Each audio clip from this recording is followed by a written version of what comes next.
Hace un tiempo atrás conocí la historia de este hombre que voy a poner en imagen, si me ayudan.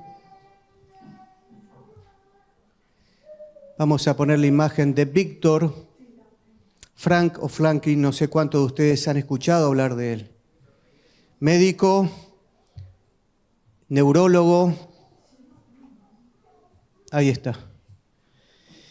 Este es él. Médico, neurólogo, psiquiatra. Víctor nació en el año 1905 y murió en el año 1997. Él era de origen judío, vivía en Viena, en Austria, su país. Pero saben, en una oportunidad, cuando él estaba desarrollando su tarea, sus funciones como médico, escuchó que los nazis venían avanzando en Europa y que pronto entrarían a su país. Así que quiso preparar ese momento y en el año 1941 aproximadamente, él pidió que por favor hicieran los trámites su familia para viajar a los Estados Unidos. Inició los trámites, fue aprobada su visa para viajar hasta allí. Pero saben, él ya con pasaporte en mano y visa para poder salvar su vida, porque los nazis, como les dije, ya habían entrado en este momento al país, pensó en sus padres, ya ancianos, y entonces en un momento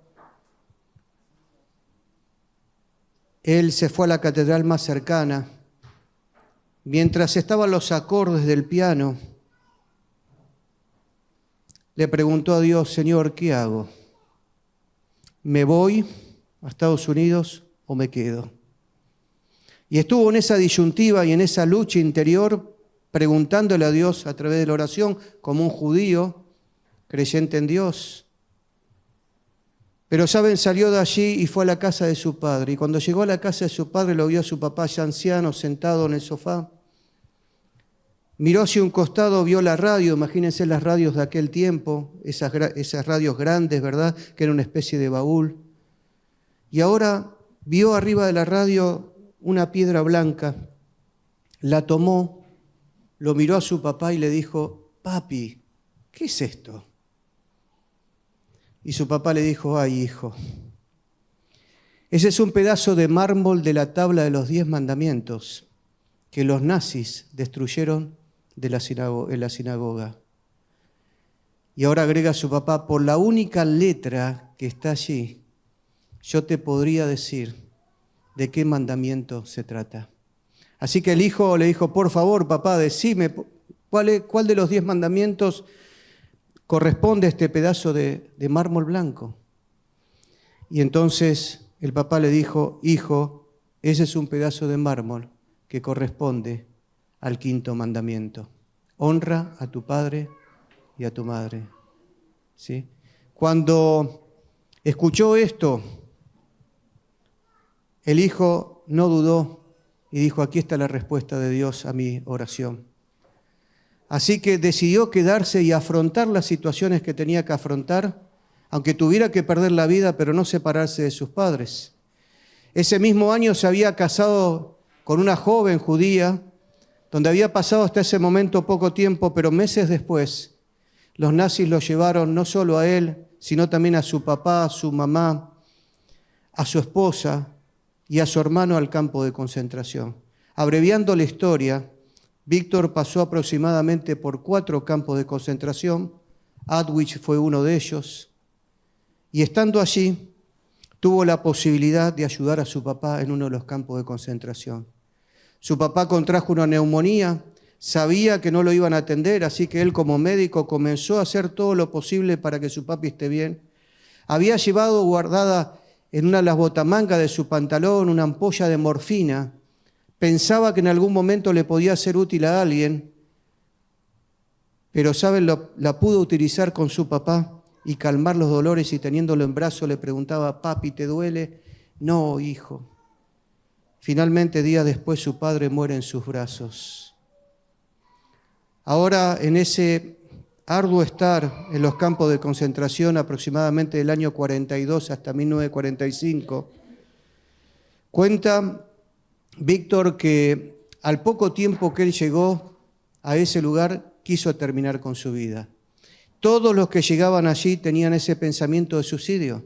Es que eso no era vida. No tenían prácticamente alimentos, eran totalmente torturados, eran flagelados psicológicamente.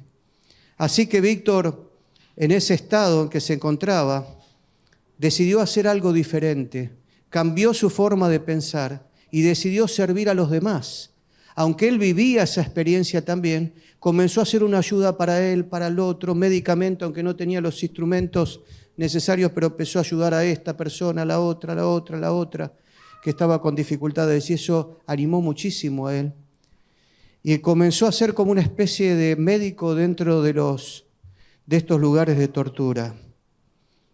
Finalmente, abreviando la historia, Víctor va a decir que la razón de vivir, vamos hacia atrás, por favor, la razón de vivir está basada en la dimensión ¿cómo? Espiritual. También él dice que en las condiciones extremas de deshumanización y sufrimiento, el hombre puede encontrar una razón ¿para qué? Para vivir. ¿Cuál era esa razón para él? Dios. Dios. Él dice que los campos de concentración eran como el infierno en la tierra, ¿verdad?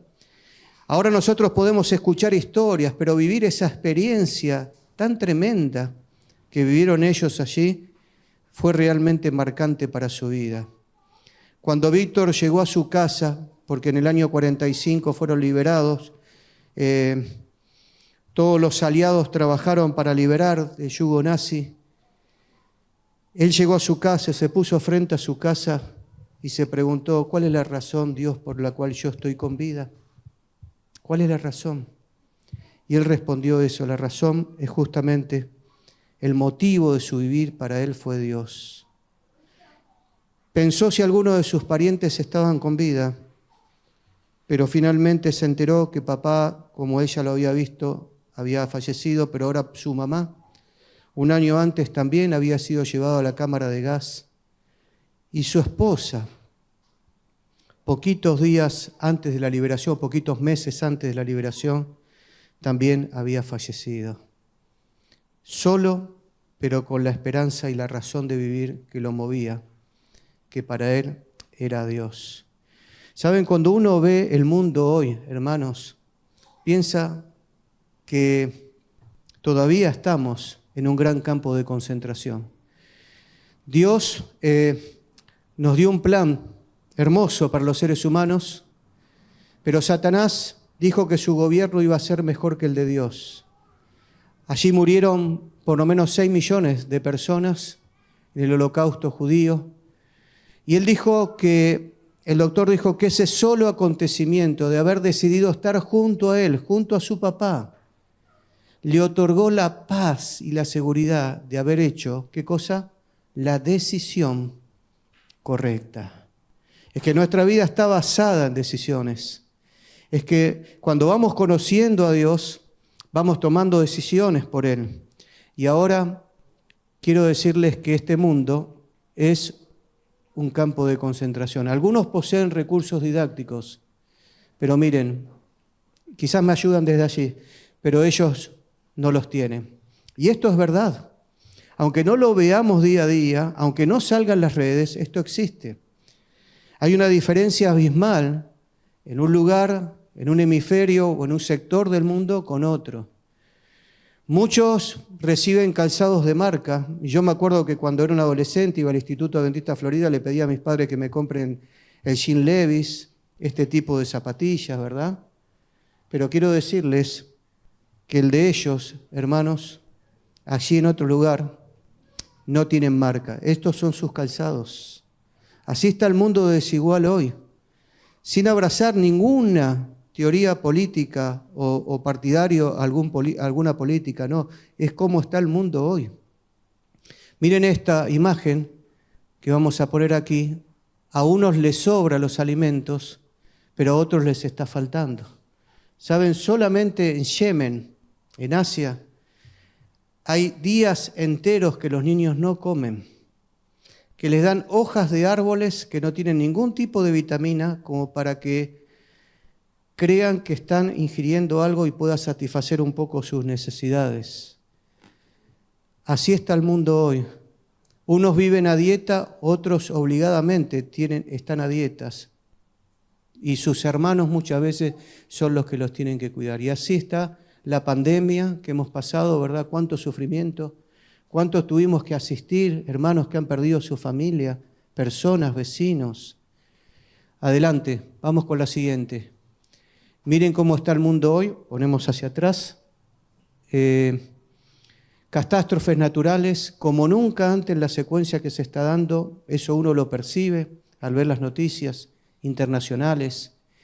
Niños que están en el medio de las guerras, que están sufriendo el dolor por todo lo que está pasando. Así está nuestro mundo hoy.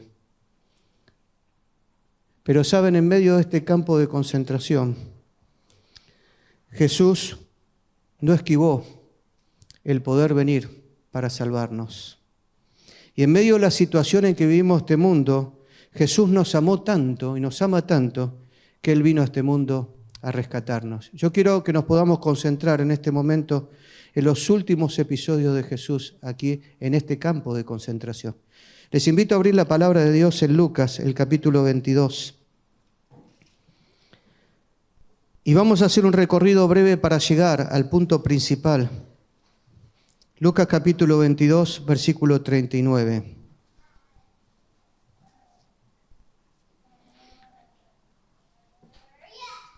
Y se encuentra Jesús aquí en el huerto de Getsemaní. Dice el relato que salió Jesús y se fue como solía, era un lugar conocido para él, motivo o lugar de oración de Jesús, al monte de los olivos. Y sus discípulos lo siguieron. Cuando llegó a aquel lugar, les dijo a 3 de ellos: orad para que no entréis en tentación. O sea, allí había ido Jesús a orar. Saben, hubo 2 momentos sumamente difíciles del ministerio de Jesús. Aunque durante todo el proceso de su ministerio estaba quienes lo atacaron, quienes buscaron que Jesús pudiera ser vencido, instrumentos humanos o personas en las manos del enemigo. Pero ahora, este momento era crucial. En este momento, al igual que la tentación en el desierto, Jesús pasaría un momento difícil. Empezaría a cargar en sí el pecado, la culpa del pecado de toda la humanidad sobre su persona. Sentiría también que ese pecado lo separaría de la presencia del Padre. Y para nosotros capaz que sea difícil de entender, porque nosotros vivimos la experiencia muchas veces, lamentablemente, de estar separados de Dios, no depender diariamente de Él. Pero para Cristo, esta era una experiencia tremenda. Como sustituto y garante nuestro, Él estaba allí en esa lucha. Muchas veces Él había intercedido por todas las personas, pero ahora, humanamente hablando, Él necesitaba un intercesor, una ayuda. Los discípulos no estaban orando, se durmieron. Y Él estaba allí luchando. Tal era su lucha, su agonía, su angustia, que el versículo 44 lo relata así. Lleno de angustia, Jesús oraba más intensamente y era su sudor como grandes gotas de sangre que caían hasta la tierra. Hay una dificultad médica, yo no soy profesional de la salud, me gusta leer o interesarme sobre la salud, que cuando las personas entran en una angustia muy intensa, pueden transpirar sangre. Creo que se llama dermatidrosis o algo similar, la dificultad. Jesús ahora estaba en un momento angustioso. ¿Sabe? La salvación nuestra pendía de un hilo. Pero en ese momento tan difícil, cuando Satanás rodeó con sus ángeles a Jesús en el huerto de Getsemaní, le dice: si vos vas a la cruz vas a perder para siempre la presencia del Dios el Padre. No vas a poder estar junto a Él nunca más. Además, ¿para qué vas a dar tu vida si te van a rechazar? Imagínense todo ese ataque feroz a Jesús. Pero Jesús, en el jardín, en el huerto del Getsemaní, tomó una decisión. Y tomó la decisión de ir a la cruz cueste lo que cueste. Así tuviera que dar todo por nosotros. Y así lo hizo, y fue. Y en esta noche, en ese momento, Él decidió ir a la cruz por ti y por mí. Luego de ese momento tan difícil para Jesús, pero tan triunfante también para nosotros, quiero decirles que Judas lo traicionó. Ahí el versículo 48 dice, Judas, con un beso entregas al Hijo del Hombre.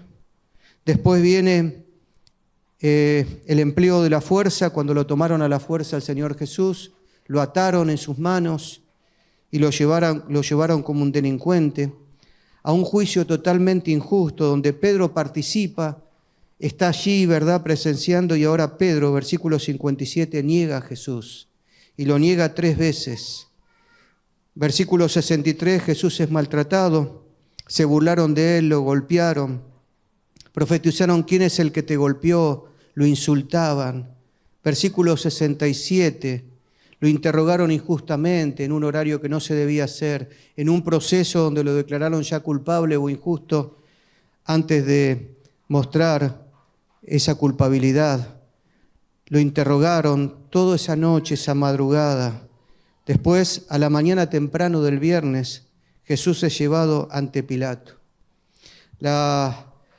Los ancianos, los fariseos lo llevan allí y lo acusan a Jesús, diciendo, capítulo 23, versículo 2, que pervierte a la nación y prohíbe dar tributo al César.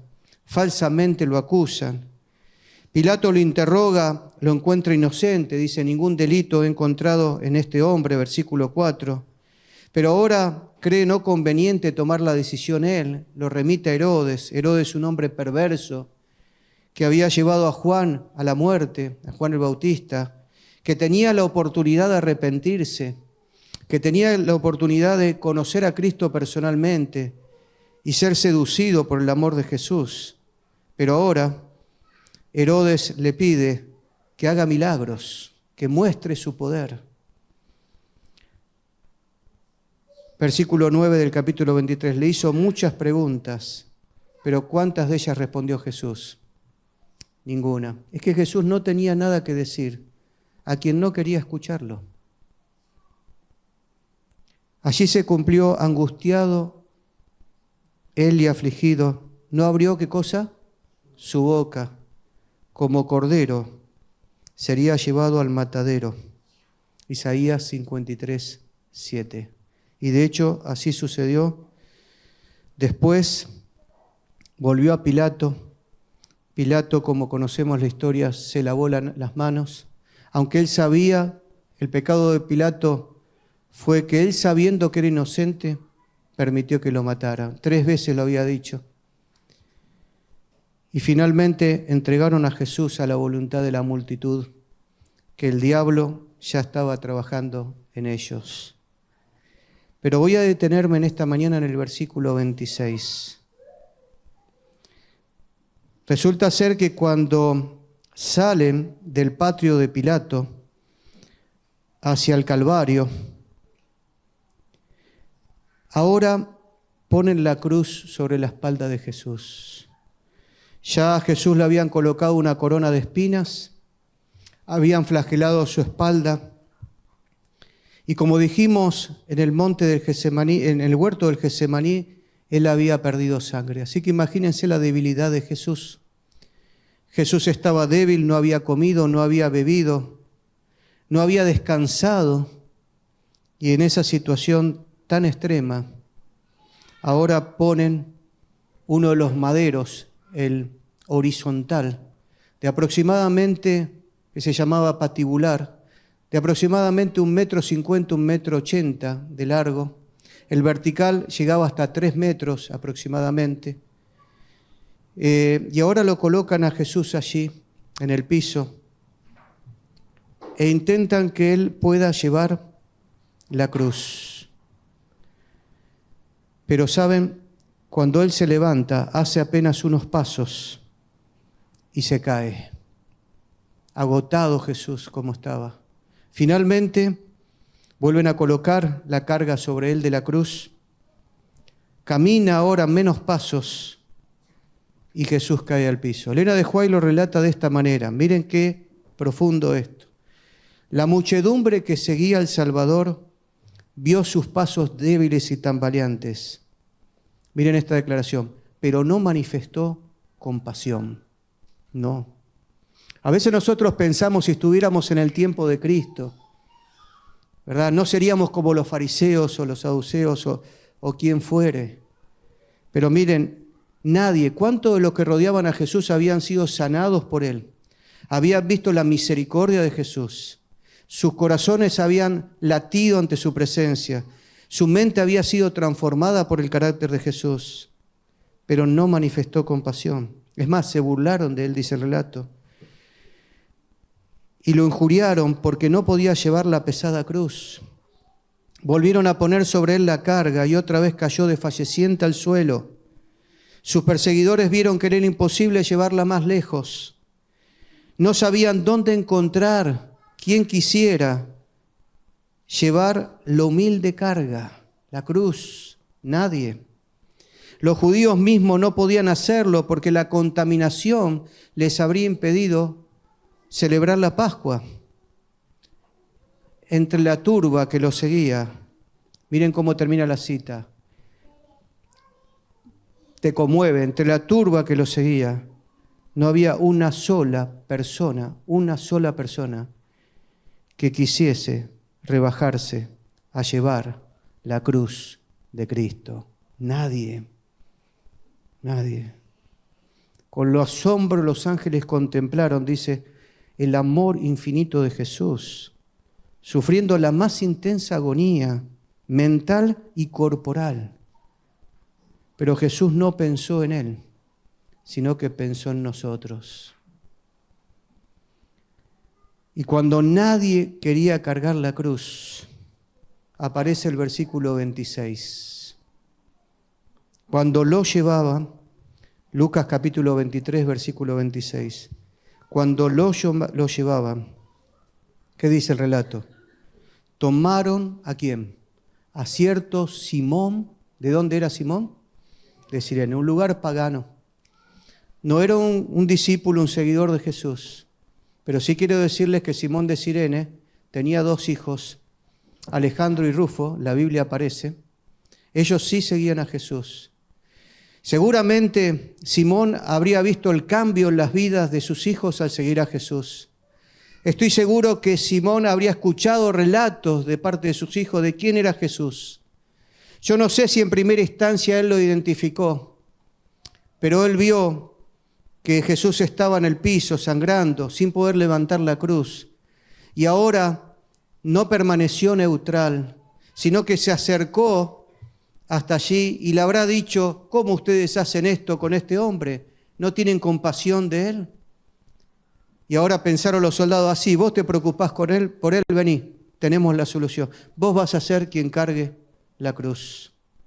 Y entonces dice el relato que tomaron a Simón, que venía ¿de dónde? Del campo. Venía totalmente ajeno a esta situación. Sí, es como que nos encontramos a alguien en la calle y entonces esa persona es conmovida por la piedad. Y le pusieron encima la cruz para que la llevara como la llevó. ¿Tras quién? Tras Jesús. Qué hermosa figura esta. La cruz que fue preparada para Barrabás, hermanos, fue puesta sobre los hombros magullados y ensangrentados de Jesús. Desde esa fiesta de Pascua, ya el Señor Jesús no había ingerido alimentos, estaba sumamente débil.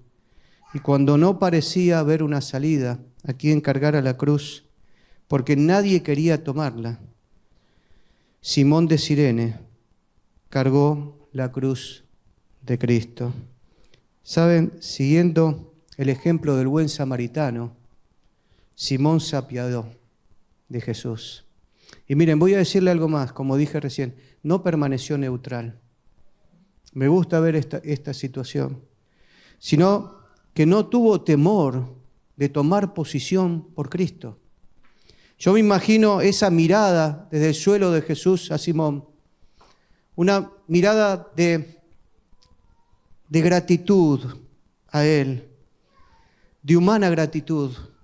También una mirada de divina compasión de Jesús a Simón, porque Jesús se compadece de nosotros. Pero también una mirada de irresistible llamamiento a Simón. Estaba pensando la salvación de él y lo miró llamándolo para eso. No tuvo temor, entonces Simón se posicionó a favor de Jesús. Simón y su cruz personifica a los discípulos de Jesús de todos los tiempos, a los discípulos de Cristo que aceptan cargas y sacrificios, que afrontan una vida de abnegación, de rendirse al yo para servir al prójimo, que aceptan y afrontan el oprobio por llevar la cruz del Salvador. Cristo delante y Simón ¿cómo? Detrás. Es también un emblema de la unión de lo divino y humano en el plan de salvación. Cristo debe estar adelante de nosotros. Cristo debe ser lo primero, lo mejor. Y entonces ahí nos invita a esa unión. Qué lindo es que Simón se posicionó por la verdad. No tuvo temor. Y fue fiel a eso. Y saben, él recibió la más grande recompensa en su vida. Dice Elena de Huay que después de esto, Simón estuvo siempre agradecido por el privilegio de llevar la cruz del Redentor. Jesús lo transformó y él llegó a ser un hijo del Señor. En esta mañana, recordando este momento que hace poquito también lo hicimos en Semana Santa, yo no voy a poder leer esta cita, pero está relacionada con el momento cuando en ese mediodía se oscureció todo, la tierra tembló, ¿se acuerdan? Y durante 3 horas, todos los que estaban allí, inclusive Simón de Cirene, que estuvo presente frente a la cruz, pudo ver todo ese espectáculo, hasta que finalmente el Señor Jesús dijo, consumado es, y allí logró la victoria. Si ustedes me ayudan a pasar, porque no se puede aquí. Y hay una invitación que nos hace el Señor Jesús a nosotros como Simón. Si alguno quiere venir, como lo hizo Él, en pos de mí, niéguese a sí mismo, tome su cruz y sígame. Quiero preguntarte en esta mañana, ¿te gustaría ir a los pies de Jesús? ¿Te gustaría tomar la cruz de Cristo y seguirlo a Jesús, como hizo Simón? Quiero decirte también en esta mañana que solo 3 personas, en ese momento del Calvario, hicieron una declaración pública de su amor por Él. No tuvieron temor. Uno de ellos fue aquel ladrón arrepentido que estuvo a uno de los lados de Jesús, que le dijo al Señor Jesús, acuérdate de mí cuando vengas en tu reino. Y Jesús le dijo, de cierto te digo, hoy estarás conmigo en el paraíso. El otro fue el centurión, el comandante de la guardia romana, que viendo todo lo que sucedía, él dijo, verdaderamente este era el Hijo de Dios. Este era el Mesías. Y el último fue Simón de Cirene. ¿Quisieras hoy posicionarte del lado de Jesús? ¿Hay alguien en esta mañana que le gustaría decirle, Señor, quiero renovar esa entrega a ti? Podés hacerlo. Hay una mano, hay algunas manos más, de todo corazón para Dios. Expresarle a Jesús el amor y la gratitud de un corazón sincero, de aquel que lo está pudiendo conocer como nosotros, pero que queremos entregar todo nuestro ser a aquel que murió en la cruz para salvarnos. Si este es tu deseo en esta mañana, yo quisiera orar por vos, así como estamos, sentados, podés arrodillarte, no hay problema, vamos a orar en esta mañana. Querido Dios y Padre que moras en los cielos, Gracias, oh Dios, porque la carga que lo obligaron a llevar a Simón de Cirene llegó a ser el medio de su conversión. Gracias, Señor, porque los acontecimientos del Calvario, las palabras pronunciadas en la cruz por Cristo Jesús, indujeron a Simón y a otros más a aceptarlo como el Hijo de Dios. En esta mañana tenemos una deuda de gratitud hacia ti por el regalo de la vida eterna que nos estás ofreciendo. Gracias, Padre, por Jesús nuestro Salvador, porque en un mundo donde estamos en un campo de concentración, en un gran conflicto entre el bien y el mal, tenemos la victoria asegurada a través de Cristo. Permite, oh Dios, que en esta mañana podamos hacer una entrega sincera hacia ti, poder dejar nuestras cargas, nuestros pecados, nuestras faltas y clamar ante ti, Señor, sálvame. Queremos entregarnos nuevamente a ti y lo hacemos con humildad, en el nombre de Cristo Jesús. Amén.